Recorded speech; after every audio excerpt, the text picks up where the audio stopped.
I hope you can see this video. Here's an LEM shock. This is what we put on the 88s. Here's the sleeve. This says 10, so you're right.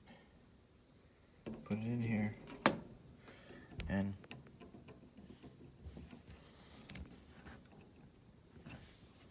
try to hold this.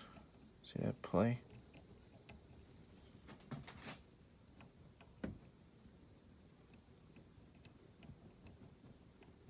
Now that play is enough. And when it's on the bike, they hear click, click, click, click, up and down, doo-doom, doo-doom, doo-doom, doo-doom, doo-doom. Because this, no matter how much you tighten this up, it's not going to take that play away. It's up and down.